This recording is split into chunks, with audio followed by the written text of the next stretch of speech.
आज हम हिस्ट्री का पहला सेशन लेने जा रहे हैं। जैसे कि आप हेडिंग से समझ सकते हैं कि हम जो इतिहास शुरू करने वाले हैं वो आधुनिक भारत के इतिहास या फिर आधुनिक इतिहास से शुरू करने वाले हैं। ऐसा हम इसलिए कर रहे हैं क्योंकि आजकल जो एग्ज़ाम्स आप तैयारी कर रहे हैं या देने जाने वाले हैं वो फिर चाहे स्टेट पीसीएस हो, यूपीएससी हो या कोई भी वनडे एग्ज़ाम हो, उन सभी में आधुनिक भारत को लेकर और आधुनिक इतिहास को लेकर कई सवाल एमसीक्यू और सब्जेक्टिव आते रहे हैं। तो आज हम इतिहास का जो पहला सेशन ले रहे हैं उसकी हेडिंग से आप समझ सकते हैं कि हम लोग कहाँ से शुरू करने वाले हैं। आधुनिक भारत के इतिहास को समझने के लिए सबसे पहले जो समझने की आवश्यकता है वो है यूरोप को। दोस्तों, जैसे कि अपने यहाँ एक ब्राह्मणवादी सत्ता थी दूसरी और तीसरी शताब्दी में, वैसे ही यूरोप में जो एक ऐसा वर्ग था जो सबसे ज़्यादा पावरफुल था वो था पादरी वर्ग। उस पूरे पादरी वर्ग में अगर कोई एक हिस्सा जो पूरे यूरोप में बहुत ही ज़्यादा पावरफुल था वो था रोमन साम्राज्य। आपने कई मूवीज वगैरह में सुना होगा, समझा होगा। जैसे कि सब मैप में आप दे सकते हैं कि ये दूसरी शताब्दी यानी सेकंड एडी के आसपास का मैप है। इटली की राजधानी जो रोम उस समय कही जाती थी, ये उसका मैप है। और आप यहाँ से समझ सकते हैं कि ये उसका एरिया है। इस पूरे एरिया में रोम ये है और ये पूरा जो येलो पार्ट है आप देख रहे हैं ये रोमन साम्राज्य का हिस्सा था। ये हिस्सा मकदूनिया जहाँ से सिकंदर आया था। इस पूरे पार्ट की जो खास बात है वो ये है कि ये एक विशेष सागर जो यूरोप को अफ्रीका और एशिया से जोड़ता है।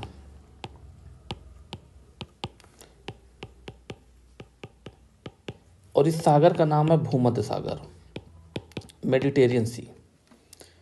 तो इस भूमध्य सागर की खासियत ये है कि इसके जो सबसे महत्वपूर्ण उस समय के जो बंदरगाह होते थे वो रोमन साम्राज्य के अंतर्गत आते थे। तो एशिया से जो भी व्यापार या अफ्रीका से जो भी व्यापार होता था उसका केंद्र बिंदु रोम हुआ करता था, जिसके चलते चलते रोम साम्राज्य दूसरी शताब्दी तक काफ़ी पावरफुल हो गया था। अब इसमें खास बात यह है कि दोस्तों 1453 के आसपास जब वहाँ की जनता ने पादरी वर्ग और निरंकुश शासकों यानी राजाओं के खिलाफ विद्रोह शुरू कर दिया, तो ये वहाँ पे तय हुआ कि आज से जो पादरी वर्ग है, जो चर्च का सबसे बड़ा अधिकारी होता था, या अपने यहाँ जैसे कि मंदिरों में पुजारी होते हैं, वो वहाँ की किसी भी राजनीतिक सत्ता में दखलंदाजी नहीं करेगा और जो वहाँ की राजनीति है वो धर्म से रिलेटेड किसी इशू पर नहीं बोलेगी। इस पूरी संधि को जो कहा जाता था उसको कॉन्स्टेंटिनोपोल संधि कहा जाता था। कॉन्स्टेंटिनोपोल ये स्थान है, इसको मैं आपको दूसरे कलर से शो करने की कोशिश कर रहा हूँ। ये जो एशिया और यूरोप को एक स्ट्रेट के थ्रू जोड़ती है। इस जगह का नाम उस समय जो हुआ करता था कॉन्स्टेंटिनोपोल।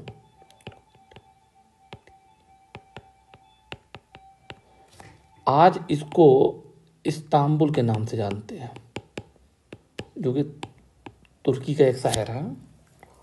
तो कॉन्स्टेंटिनोपोल नामक स्थान में 1453 में ये डिसाइड हुआ कि चर्च जो है वो पूरे यूरोप की किसी भी राजनीतिक सत्ता में दखलंदाजी नहीं करेगा और राजनीति जो है वो चर्च के कामों में दखलंदाजी नहीं करेगी। इस तरीके से आप ये देख सकते हैं कि ये जो प्लेस कॉन्स्टेंटिनोपोल था ये बहुत महत्वपूर्ण स्थान था जो एशिया और यूरोप को जोड़ता था।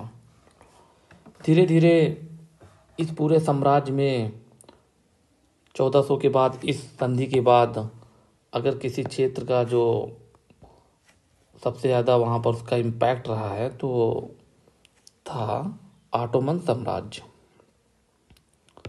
ऑटोमन साम्राज्य रोमन साम्राज्य के बाद दूसरा ऐसा साम्राज्य था जो वहाँ पे सबसे ज़्यादा पावरफुल था।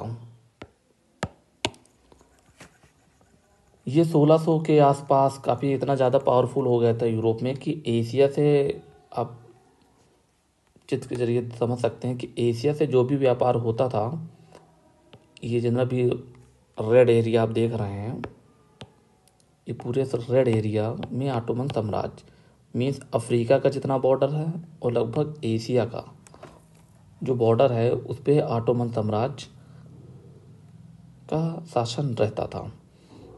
तो ये लोग करते क्या थे, ऑटोमन साम्राज्य मुश्किल जनरली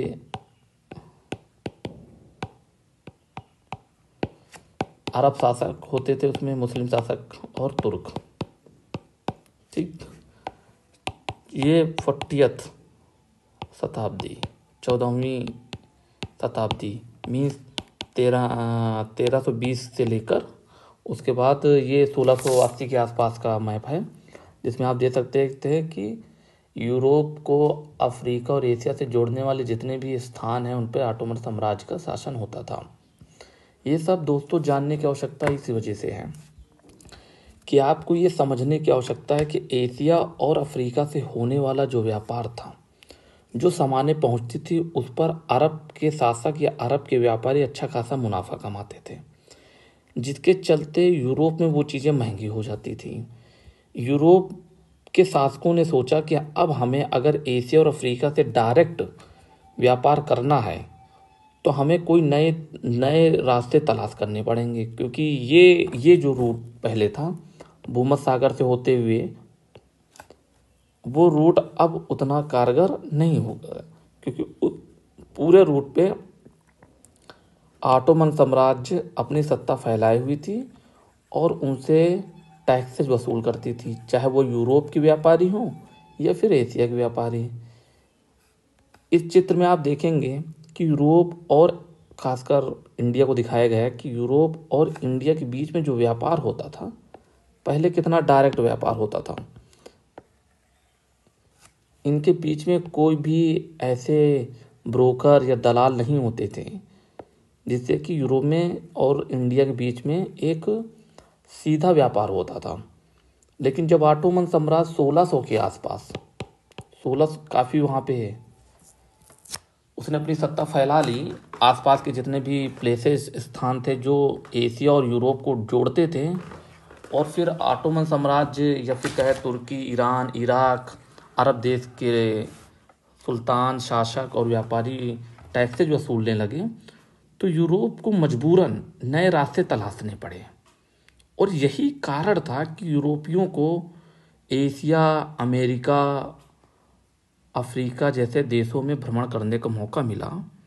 ऐसा नहीं था कि जब तक यूरोप के लोग नहीं आए थे तो इंडिया नहीं था या अफ्रीका नहीं थी, वो लोग थे, लेकिन वहाँ अफ्रीका, इंडिया या अमेरिका के लोग, उन्होंने कभी यात्राएं नहीं की, किसी दूसरे देशों में जाके उन देशों को खोजा नहीं। तो यूरोप के लोग अपने व्यापार को, इस चीज़ को, व्यापार को ध्यान में रखते हुए अपनी यात्राएं शुरू की, जिसके चलते यूरोप में जो उस समय सबसे ज़्यादा पावरफुल जो दो कंट्रीज थी, वो कंट्रीज थी स्पेन और पुर्तगाल। तो स्पेन और पुर्तगाल के बीच में 1494 में एक संधि हुई, जिसको टोर्डेसिलास की संधि कहते हैं। 1494 में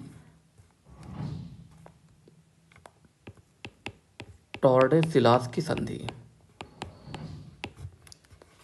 अभी ये जितने भी फैक्ट्स हैं इनको याद करने की कोशिश मत करिए, आप इसको पूरी एक कहानी की तरह सुनिए और समझिए कि आखिर यूरोप के देश के लोगों को या यूरोपियन कंट्रीज को किन्हीं दूसरे देश में जाने की ज़रूरत क्यों पड़ी।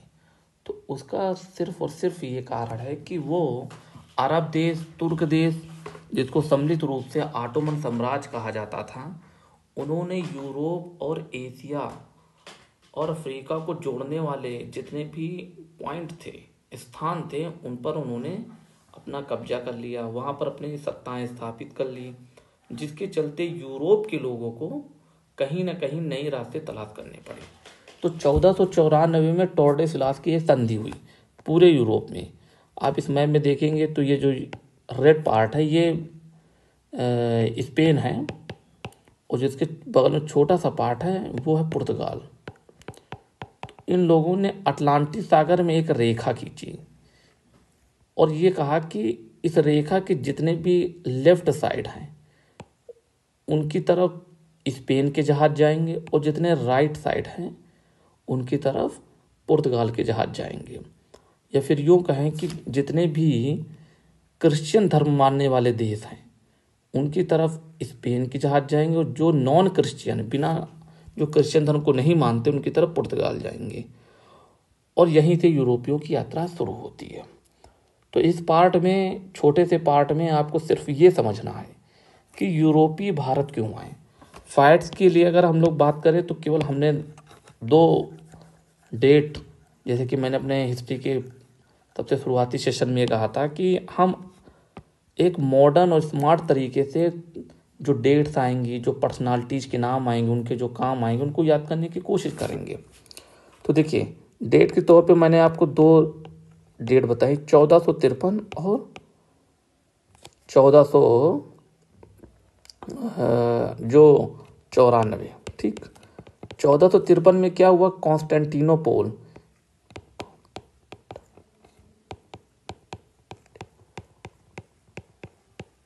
कॉन्स्टेंटिनोपोल संधि हुई।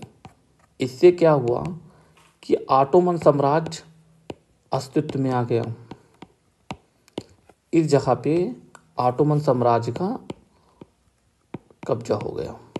ठीक, इस ऑटोमन साम्राज्य ने अगले 200 सालों में पूरे उस यूरोप के एरिया जो भूमध्य सागर से लगता था उसको अपने कब्जे में कर लिया। 1494 में यूरोप के 2 देश स्पेन और पुर्तगाल ने पूरे विश्व को 2 हिस्सों में बांट लिया। पुर्तगाल के जहाज जो बढ़े वो नॉन क्रिश्चियन एरिया की तरफ बढ़े। नॉन क्रिश्चियन की एरिया की तरफ कहें तो मतलब कि अफ्रीका और एशिया की तरफ इनके जहाज गए। किस वजह से गए, क्योंकि उन्हें सीधा व्यापार करना था, उन्हें सीधा मुनाफा कमाना था। और स्पेन के लोग क्यों गए, स्पेन कहाँ गए, वो अमेरिका, क्रिश्चियन धर्म को मानने वाले देशों की तरफ उनके जहाज गए। और ऐसे ही नए देशों और उन देशों के इतिहास के बारे में शुरुआत हुई। तो आज के लेक्चर में सिर्फ इतना ही। धन्यवाद।